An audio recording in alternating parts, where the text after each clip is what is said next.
What are the 5 reasons that you won't give up when life catches you on the blind side?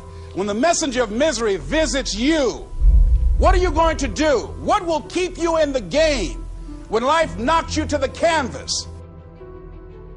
Life's going to punch you right in the face. Life's going to fire you over and over again. You're going to be told you're not good enough. Your faith is going to be tested. Your family's going to look you in the eye and say, how do we get health insurance the next month? I don't know.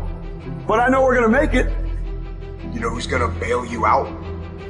You know who's going to come and rescue you? You know who's going to come and save the day? No one. No one's going to come and do it for you. You're going to have to do it all yourself.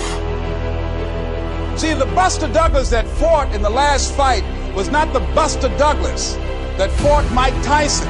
See, the Buster Douglas that got knocked down while fighting Mike Tyson had gotten out of an alcohol recovery center. His mother had died. His wife was ill with a terminal illness. He was considered a nothing, a bum. So when he got knocked down, Buster Douglas had a reason to get back up because he said, I'm dedicating this fight to the memory of my mama. Life is hard, man. That's what it's about. Life is a challenge. If you don't work as hard as you can, if you don't sacrifice everything, if you don't get rejected and keep coming back for more, if you don't get your loyalty tested and your faith tested, you don't love that thing if you bail out. So if you fought through all that, that's love. So you got to have some reasons that when life knocks you down, and it's going to. Hello, it's going to knock you down. When people disappoint you, and that's going to happen. When they betray you, and that's going to happen. When they lie to you, and that's going to happen. When they say, oh, you can count on me, and they won't show up, and that's going to happen. When you want to throw in the towel and give up yourself, and that's going to happen. When life collapses on you and catch you on the blind side, what reason can you remember that you can call on, that you can reach on, that can make you get back up? Find that reason. Because when life had knocked me down, I said, life, I'm doing this because I want to make my mama proud of me. I'm doing this because I want my children to have a better life than what I have. I'm doing this because all my life I've been told I'd be a loser, that I wouldn't make it. I'm doing this to make them a lie. I believe like Frank Sinatra, he said the best revenge in life is massive success. I'm doing this so I can become massively successful. And with that kind of courage, with that kind of affirmation and reason to empower me, I got a saying that when life knocks you down, try and land on your back, because if you can look up, you can get up.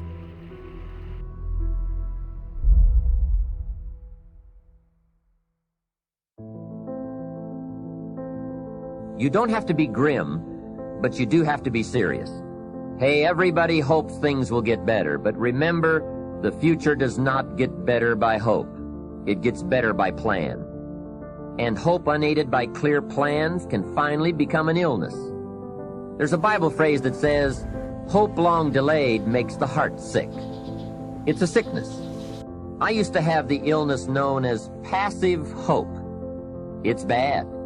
And there's one that is even worse, and that is called happy hope. That is really bad. The man is 50, and he's broke, and he's still smiling. That's bad. So get serious. Make plans. Put them on paper. My suggestion from experience. There's a phrase from the Bible that goes, without dreams and vision, we perish. How true. Humans have this unique ability to aspire, to dream, to go for something, to become something. Without that, life is not life. We must have dreams and never give up on our dreams. I'd like to share a few ways your use of time are affected by or influence the achievement of your goals. Have you ever thought that without some very clear written goals, you never even need to consider managing your time? Time essentials come from objectives well defined. Time can't be critical if objectives aren't defined. Now you might be one of those uniquely fortunate individuals who can keep all their objectives and purposes clearly defined in their minds and operate from that. But I wouldn't take the chance. Write your goals down and set careful priorities. Sometimes priorities are determined by the season. For a farmer in springtime, the season dictates his most important activities. During the spring, a farmer must work around the clock, burn the midnight oil, and keep the equipment running because he has only this small window of time for the planting of his crops. One of the difficulties of living in an industrialized society is the losing of the sense of seasons, when to pour it on, when to ease back, when to take advantage. It's easy to keep going from 9 to 5, year in and year out, and lose a natural sense of priorities and appropriate time. Don't let one year just blend into the next. Keep an eye on your own seasons, lest you lose track of values and substance. Part of setting priorities is learning to separate major activities from minor activities. This is a whole skill in itself, but once you have learned it, it will pay dividends you won't believe. So learn to put everything on your mental scales to be carefully weighed before you spend time or money. Of your sanity is socially distributed. And what I mean by that is, well, let's say that you know how to behave. You're well socialized. You can play with others. Now, I said already in this conversation, if you didn't learn to play with others between the time you were 2 and 4, you will never learn. And psychologists have beat their heads against the wall trying to rehabilitate antisocial children. They can't do it after the age of 4. Is that because areas of the brain just don't develop? Well, it seems to be partly because the kids fall farther and farther behind. So let's say you make the leap from egocentric dependence on your mother at 2 and 3 to immersion in a peer group. Well, then you pick peers that are at your same developmental level, and you chase each other up the developmental ladder. And the longer you're out of that, the farther you fall behind. And so, kids, 5-year-old kids might come across another 5-year-old kid who tends to cry too much if they don't get their way. And they'll say, we don't want to play with the baby. And what they're saying is, we have to find someone who's at our developmental level, shares our developmental horizon, so that we can mutually scaffold our further development. Now, they're not going to say that, obviously, but that's the situation. And kids test each other out when they first meet. So do adults. Game. Can you play? Are you playing at the same level as me? I'm playing my game at the level that will further my development. Can you play along with me?